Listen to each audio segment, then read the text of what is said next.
Bonsoir, au sommaire de ce JT. Le chantier du métro B progresse. Le tunnelier vient de franchir le Rhône, rejoignant ainsi Lyon à Oullins. Soulagement pour une fabrique de boules lyonnaises à Villeurbanne. Elle vient de trouver un repreneur lors d'une vente aux enchères. Et puis la chasse aux sangliers. Face à leur prolifération, la préfecture vient de décider de jouer les prolongations. Mais pour débuter ce JT, parlons tout d'abord de la situation en Égypte. Depuis ce matin, ce sont plusieurs centaines de milliers de personnes qui sont descendues dans les rues du Caire. Une révolte qui s'amplifie donc et qui commence à mobiliser de ce côté-ci de la Méditerranée. Ce soir, un rassemblement est d'ailleurs prévu, place Bellecour. Sylvie Roland, vous êtes justement au centre-ville. Comment ça se passe? Est-ce que les gens commencent à arriver ? Alors en effet, Leïla, effectivement, il y a pour l'instant à peu près une soixantaine de personnes place Bellecour et les gens commencent à arriver. Un rassemblement qui se veut surtout symbolique. La communauté égyptienne est peu importante à Lyon, environ une cinquantaine de personnes. Mais effectivement, les Lyonnais sont venus ici en solidarité avec ce qui se passe actuellement en Égypte. Vous le disiez, on a comptabilisé peut-être entre 1 et 2 millions de personnes au Caire aujourd'hui.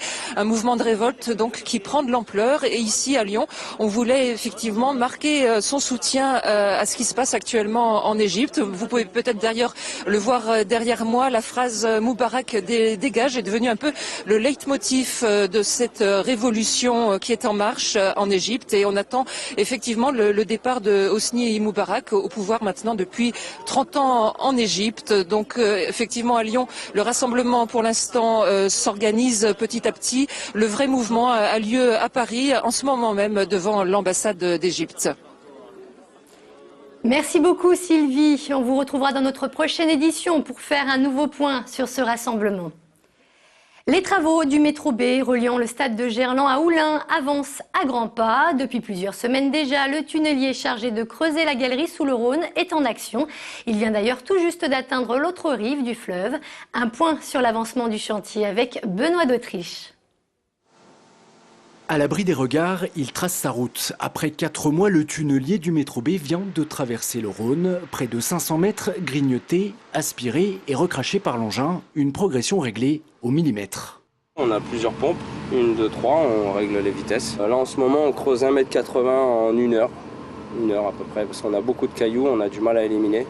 Le passage du Rhône, c'était le gros morceau du chantier. Risque d'inondation, terrain inconnu, le Citral redoutait la traversée. Bilan positif donc, la machine a parfois ralenti la cadence, mais elle ne s'est jamais arrêtée.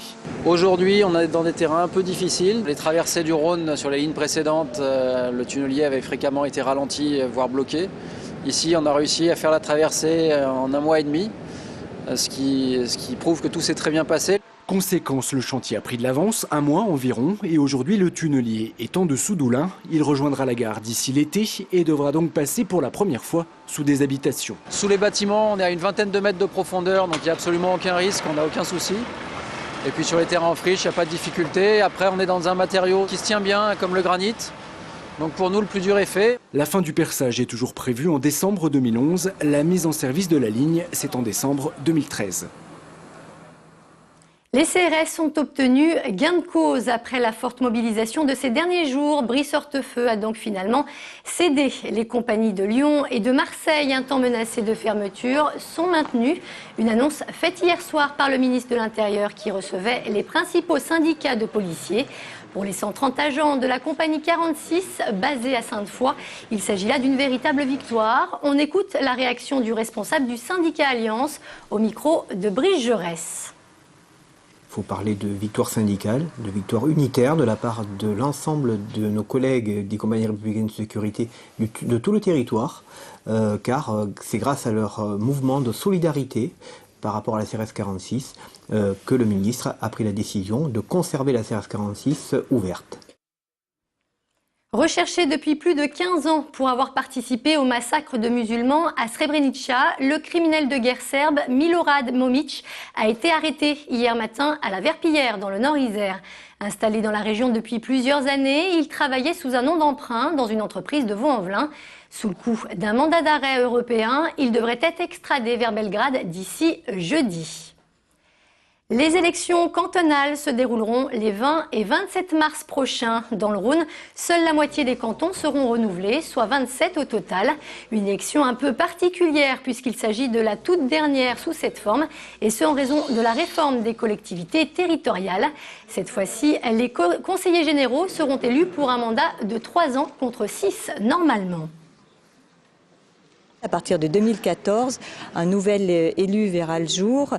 Ce sera le conseiller territorial qui remplacera le conseiller général et le conseiller régional. Donc au plan national, on passera ainsi de 6 000 conseillers généraux et régionaux à 3 500 conseillers territoriaux.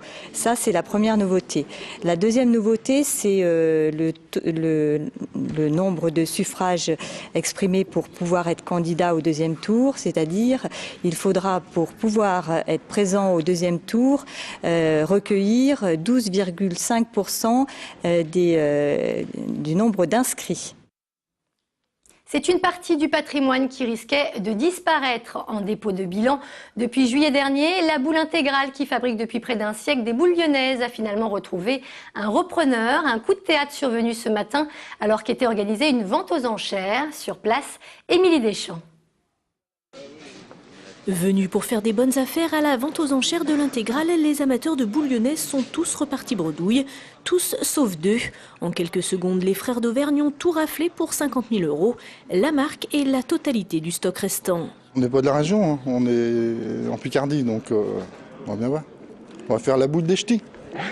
Si on l'a acheté, forcément, on va essayer de remettre en route. Maintenant, c'est une entreprise aussi, quoi, malgré que ce soit une bonne marque, que ce soit géré comme une entreprise. C'est une vente qui s'est merveilleusement passée. Nous sommes absolument ravis que la marque ait été reprise et que peut-être cette activité puisse recommencer ici dans la région.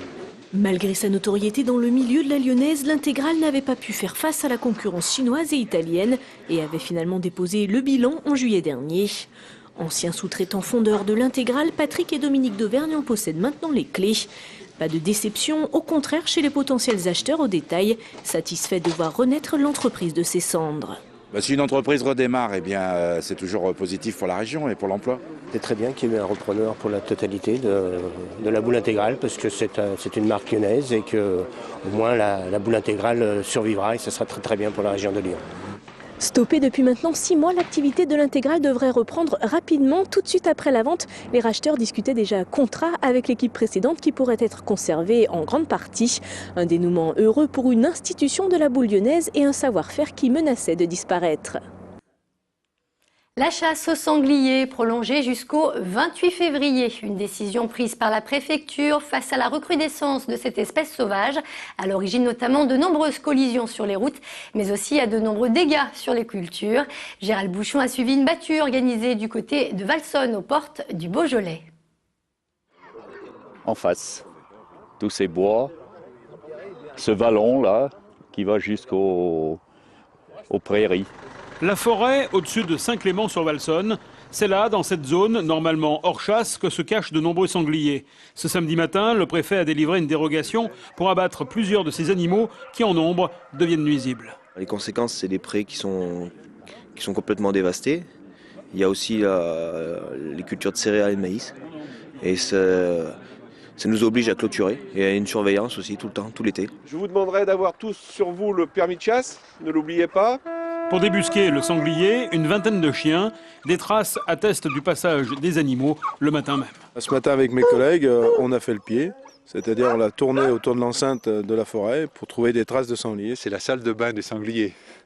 C'est là où ils aiment se souiller, il y a de la boue, il y a de l'eau qui arrive en permanence. Hey, bravo.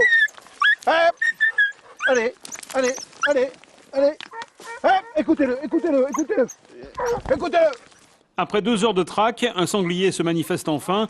Il est abattu, une bête d'environ 40 kilos. J'étais là-bas au début, et puis le renard a passé, alors je me suis mis là, puis j'ai attendu, et il est passé. Au total, 7 sangliers ont été aperçus, 2 ont été abattus pour la régulation de l'espèce. Allez, les honneurs, Daniel. Flambeau. Voilà, pour les honneurs. Flambeau. Pour symboliser la dernière mâchée. C'est la fin de ce JT. Merci de nous avoir suivis. Très bonne soirée sur TLM.